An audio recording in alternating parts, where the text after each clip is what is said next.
വയനാട് നെന്മേനിയിൽ 51-കാരിയുടെ മരണം കൊലപാതകം. ഭർത്താവ് തോമസ് വർഗീസ് അറസ്റ്റിൽ. ഭാര്യ എലിസബത്തിനെ തുണി കൊണ്ട് കഴുത്തു ഞെരിച്ച് കൊലപ്പെടുത്തിയെന്ന പ്രതി മൊഴി നൽകി. പ്രതിയെ ഇന്ന് കോടതിയിൽ ഹാജരാക്കും. വിവരങ്ങളുമായി ആഷിഖ് റഹ്മാൻ ചേരുന്നുണ്ട്. ആഷിഖ്, കുറ്റങ്ങൾ ഈ ഭർത്താവിന് മേൽ എത്തിയതെങ്ങനെയാണ്? വിശദാംശങ്ങൾ.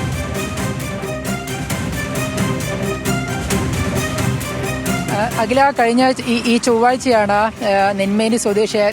നെന്മേനി നമ്പ്യാർകുന്ന് സ്വദേശിയായ ദമ്പതികളെ ഇത്തരത്തിൽ ആദ്യഘട്ടത്തിൽ പരിക്കേറ്റ നിലയിലും പിന്നീട് ഈ വീട്ടമ്മയായ എലിസബത്തിനെ മരിച്ച നിലയിലും കണ്ടെത്തിയത്. തുടർന്ന് നടത്തിയ അന്വേഷണത്തിലാണ് ഇവർ കൊലപാതകം സ്ഥിരീകരിച്ചത്. ഈ വീട്ടിൽ ഇവർ നാട്ടിലൊരു ബേക്കറി നടത്തുന്നുണ്ടായിരുന്നു. ഈ നാട്ടിൽ ബേക്കറി കട തുറക്കാത്തതിനെ തുടർന്ന് നടത്തിയ പരിശോധനയിലാണ് ഇവരെ രണ്ടുപേരെയും ഇത്തരത്തിൽ ഇവരെ ഡൈനിങ് ഹാളിൽ ഭർത്താവിനെ കൈഞ്ഞരമ്പ് മുറിച്ച നിലയിലും ഈ ഭാര്യ എലിസബത്തിനെ നിലത്ത് കിടക്കുന്ന രീതിയിലും മരിച്ച നിലയിലും കണ്ടെത്തിയത്.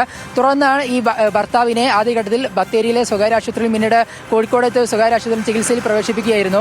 ഇവർക്ക് 2 മക്കളാണുള്ളത്. ഒരു മകളെ വിവാഹം കഴിപ്പിച്ച് മറ്റൊരു മകൾ ഇത്തരത്തിൽ പുറത്ത് പഠിക്കുകയാണ്. അതുകൊണ്ട് തന്നെ എന്താണ് ഈ ഒരു മരണകാരണമെന്ന് സ്ഥിരീകരിച്ചിരുന്നില്ല. മറ്റാരും വീട്ടിൽ താമസിക്കാത്തതിൽ തന്നെ എന്താണ് മരണകാരണം എന്നുള്ളൊരു അവ്യക്തത ഉണ്ടായിരുന്നു. തുറന്നു നടത്തിയ അന്വേഷണത്തിൽ അടുത്തതിൽ ഭർത്താവാണ് ഈ കൊലപാതകത്തിന് പിന്നിൽ എന്നുള്ളൊരു കാര്യം ഇപ്പോൾ പോലീസ് സ്ഥിരീകരിക്കുന്നത്. ഭർത്താവ് തോമസ് വർഗീസ് ഏകദേശം പുലർച്ചെ 3 മണിയോടെ ഭാര്യയെ കൊലപ്പെടുത്തുകയായിരുന്നു എന്നാണ് ഇപ്പോൾ പോലീസിന് മൊഴി നൽകിയിട്ടുള്ളത്.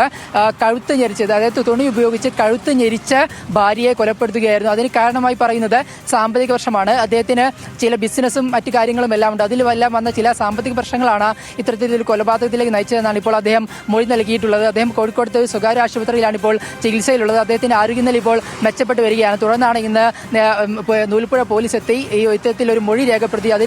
അതിലാണ് ഇത്തരത്തിൽ സാമ്പത്തിക പ്രശ്നമാണ് കാരണമെന്നും ആ സാമ്പത്തിക പ്രശ്നത്തിൽ ചില കടങ്ങൾ വന്ന് അത് തീർക്കാൻ കഴിയാത്തതിനാലാണ് ഭാര്യയെ കൊന്ന ശേഷം താൻ ആത്മഹത്യ ചെയ്യാൻ ശ്രമിച്ചതെന്നൊരു കാര്യം ഇപ്പോൾ തോമസ് വർഗീസ് വെളിപ്പെടുത്തിയിട്ടുള്ളത്. എന്തായാലും തോമസ് വർഗീസിന്റെ അറസ്റ്റ് ഇപ്പോൾ പോലീസ് രേഖപ്പെടുത്തിയിട്ടുണ്ട്. അദ്ദേഹത്തെ ഇന്ന് തന്നെ കോഴിക്കോട് സ്വകാര്യ ആശുപത്രിയിൽ ഡിസ്ചാർജ് ചെയ്ത് കോടതിയിൽ ഹാജരാക്കാനാണ് തീരുമാനിച്ചിട്ടുള്ളത്. എന്തായാലും ഈ നമ്പ്യാർകുന്ന് പ്രദേശത്തെ വലിയ രീതിയിൽ നടക്കിയ ഒരു കൊലപാതകമായിരുന്നു. പ്രത്യേകിച്ച് വലിയ പ്രശ്നങ്ങളൊന്നുമില്ലാതെ ജീവിച്ചിരുന്ന ഒരു കുടുംബമായിരുന്നു ഈ തോമസ് വർഗീസിന്റെ കുടുംബം. പെട്ടെന്നൊരു രാവിലെ ഇവർ രണ്ടുപേരെയും ഇത്തരത്തിൽ ഒരാളെ മരിച്ച നിലയിൽ മറ്റേയാളെ വലിയ രീതിയിൽ കൈഞ്ഞരമ്പ് മുറിച്ചതിൽ കണ്ടെത്തിയപ്പോൾ വലിയ ദുരൂഹത ഈ വിഷയത്തിലുണ്ടായിരുന്നു. അതിലാണ് ഇപ്പോൾ ഒരു വ്യക്തത വരുന്നത്. സാമ്പത്തിക പ്രശ്നത്തിലുണ്ടായ ചില മാനസിക പ്രശ്നങ്ങളും കൂടി മൂലമാണ് ഇത്തരത്തിൽ കൊലപാതകത്തെ നയിച്ചതെന്നും മുൻകൂട്ടി തയ്യാറാക്കിയ ശേഷമാണ് ഇത്തരത്തിൽ കൊല നടത്തിയെന്നുള്ള കാര്യമാണ് ഇപ്പോൾ തോമസ് വർഗീസ് വെളിപ്പെടുത്തിയത്. സാമ്പത്തിക പ്രശ്നത്തിന്റെ കൂടുതൽ വിവരങ്ങൾ ഇനി കൂടുതൽ ചോദ്യം ചെയ്യൽ മാത്രമേ വ്യക്തമാകുകയുള്ളൂ. അദ്ദേഹം എല്ലാ കാര്യങ്ങളും തുറന്നു പറയുന്നില്ല എന്നാണ് പോലീസ് അറിയിക്കുന്നത്. അതേസമയം തന്നെ കൊലപാതകം നടത്തിയ കാര്യവും ഇത്തരത്തിൽ സാമ്പത്തിക പ്രശ്നമാണ് കൊലപാതകത്തിലേക്ക് നയിച്ച കാര്യം എന്നുള്ള കാര്യവും അദ്ദേഹം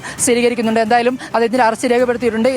ഇന്ന് തന്നെ കോടതിയിൽ ഹാജരാക്കി അദ്ദേഹത്തെ റിമാൻഡ് അടക്കമുള്ള നടപടിയിലേക്ക് പോകും. ശേഷം കസ്റ്റഡിയിൽ വാങ്ങി ചോദ്യം ചെയ്യൽ അടക്കമുള്ള നടപടിയിലേക്ക് നീങ്ങാനാണ് നൂൽപ്പുഴ പോലീസിന്റെയും തീരുമാനം. അഖില, വയനാട് നെന്മേനിയിൽ 51-കാരിയുടെ മരണം കൊലപാതകമെന്ന നിർണായക വാർത്തയിലേക്കാണ് വരുന്നത്. ഭർത്താവ് തോമസ് വർഗീസ് അറസ്റ്റിലായിരിക്കുന്നു. ആസൂത്രിതമായി ഭാര്യയെ ഇയാൾ കൊലപ്പെടുത്തുകയായിരുന്നു സാമ്പത്തിക പ്രശ്നങ്ങളുടെ പേരിലെന്നാണ് ഇപ്പോൾ അദ്ദേഹം മൊഴി നൽകിയിരിക്കുന്നത്. വിശദാംശങ്ങൾ നൽകുകയായിരുന്നു ആഷിഖ് റഹ്മാൻ.